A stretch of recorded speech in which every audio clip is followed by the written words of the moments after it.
অল্প শক্তি প্রয়োগে এদের সরিয়ে দেওয়ার জন্য সরকারকে ধন্যবাদ। 2 বছর পেরিয়ে গেল, এখনও 111,19,81,000 টাকার ব্যয় নির্ধারণ করা বহুল আলোচিত জুলাই গণ অভ্যুত্থান স্মৃতি জাদুঘর জনসাধারণের জন্য খুলে দেওয়া হয়নি। রাজধানী শেরেবাংলা নগরের গণভবনে গড়ে তোলা এই জাদুঘর সংরক্ষণ করা হয়েছে জুলাই গণ অভ্যুত্থানের নানা স্মারক, লাশ বহনকারী রিকশা, শহীদদের রক্তমাখা জামা কাপড়, ব্যবহার্য সামগ্রী, চিঠিপত্র, সংবাদপত্রের কাটিং এবং আন্দোলনের নানা আলামত।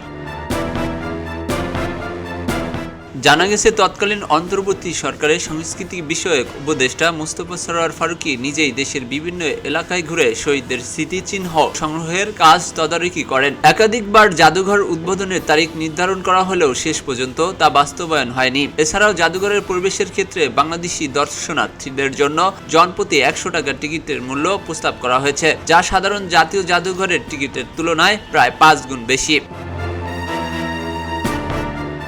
অন্তর্বর্তী সরকারের সময়ের প্রধান উপদেষ্টা ডক্টর মোহাম্মদ ইউনূস, বিএনপির স্থায়ী কমিটির সদস্য সালাউদ্দিন আহমেদ, বাংলাদেশ জামায়াতে ইসলামীর আমির ডক্টর শফিকুর রহমান, জাতীয় নাগরিক পার্টির আহ্বায়ক নাহিদ ইসলাম সহ বিভিন্ন রাজনৈতিক নেতাকে নিয়ে কয়েক দফায় জাদুঘর এলাকা পরিদর্শন করেন। বিদেশি অতিথিদেরও গণভবন ঘুরিয়ে দেখানো হয়। সেই সময়ে সাংবাদিকদের তিনি জানিয়েছিলেন, খুব দ্রুতই জাদুঘরটি সবার জন্য উন্মুক্ত করা হবে। কিন্তু অন্তর্বর্তী সরকারের মেয়াদ শেষ হলেও সেই প্রতিশ্রুতি বাস্তবায়ন হয়নি। এই জাদুঘর এই দিশাহারা জাতির পথ খুঁজে দেবে, এখানে পথের ঠিকানা পাওয়া যাবে। এটি হলো এই জাদুঘরের বৈশিষ্ট্য। এটাকে জাদুঘর বলবো কিনা, এটা তো কোনো নতুন নাম হবে কিনা, এটার জন্য সেটা অন্যরা বিবেচনা করবে, কিন্তু এটা অনন্য একটা জাদুঘর, যেখানে জাতি পুনঃ নিজেকে আবিষ্কার করবে। এদিকে বুধবার জুলাই গণ অভ্যুত্থানের দ্বিতীয় বর্ষপূর্তি উপলক্ষে রায়বাজারে শহীদদের কবর জিয়ারত শেষে জাতীয় নাগরিক পার্টির আহ্বায়ক নাহিদ ইসলাম সরকারকে আগামী 5 আগস্টের মধ্যে জুলাই স্মৃতি জাদুঘর জনসাধারণের জন্য খুলে দেওয়ার দাবি জানান। জুলাই গণ অভ্যুত্থান জাতীয় জাদুঘর যেটা, সেই জাদুঘর খুলে দেওয়া হচ্ছে না। 5 আগস্টের মধ্যে জুলাই জাতীয় জাদুঘর খুলে দিতে হবে, না হলে জনগণ নিজেরাই সেই জাদুঘর কিন্তু খুলে নেবে এবং নিজেরাই সেই জাদুঘরে যাওয়ার ব্যবস্থা করবে। এর আগে গত 11 মে জাতীয় সংসদের স্পিকার হাফিজ উদ্দিন জাদুঘর পরিদর্শন শেষে বলেন, জুলাই গণ অভ্যুত্থান স্মৃতি জাদুঘর ভবিষ্যৎ প্রজন্মের কাছে গণতন্ত্রের জন্য মানুষের আত্মত্যাগের ইতিহাস তুলে ধরবে।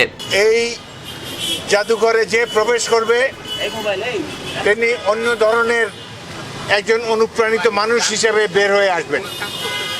কিভাবে ছোট ছোট শিশুদেরকে হেলিকপ্টার থেকে গুলি করে হত্যা করা হয়েছে, কিভাবে স্কুলের ছাত্ররা দুহাত প্রসারিত করে আবু সাঈদের মতো, মুগ্ধর মতো, ওয়াসিমের মতো হাসতে হাসতে জীবন দিয়েছে, এই দৃশ্য দেখে সবাই আমরা অভিভূত হয়েছি। দেশবাসীও এটি দেখে অত্যন্ত অনুপ্রাণিত হবেন বলে আমার বিশ্বাস। স্পিকারের পরিদর্শনের একদিন পর 12 মে জাদুঘরের চলমান উন্নয়ন কার্যক্রম পরিদর্শন করেন সংস্কৃতি মন্ত্রী নিতাই রায় চৌধুরী। তিনি জানান, চলতি বছরের জুলাইয়ের শেষ সপ্তাহ অথবা 1 আগস্টের মধ্যে জাদুঘরটি সর্বসাধারণের জন্য খুলে দেওয়ার পরিকল্পনা রয়েছে। আমরা আশা করছি আগামী জুলাই মাসের শেষের দিকে অথবা অগস্টের 1 তারিখে আমরা এই জাদুঘর ওপেন করব।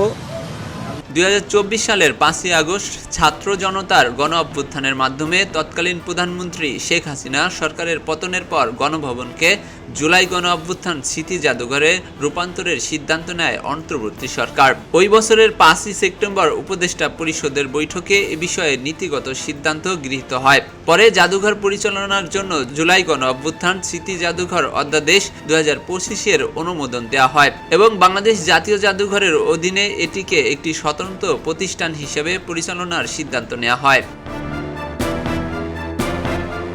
2025 সালের 5 আগস্ট জাদুঘরটি উদ্বোধনের পরিকল্পনা থাকলেও নির্মাণ কাজ সম্পূর্ণ না হওয়ায় তা সম্ভব হয়নি। পরে 2025 সালের 1 জুন তৎকালীন সাংস্কৃতিক বিষয়ক উপদেষ্টা মোস্তফা সরোয়ার ফারুকী আবারও 5 আগস্ট উদ্বোধনের ঘোষণা দেন, তবে সেটিও বাস্তবায়ন হয়নি।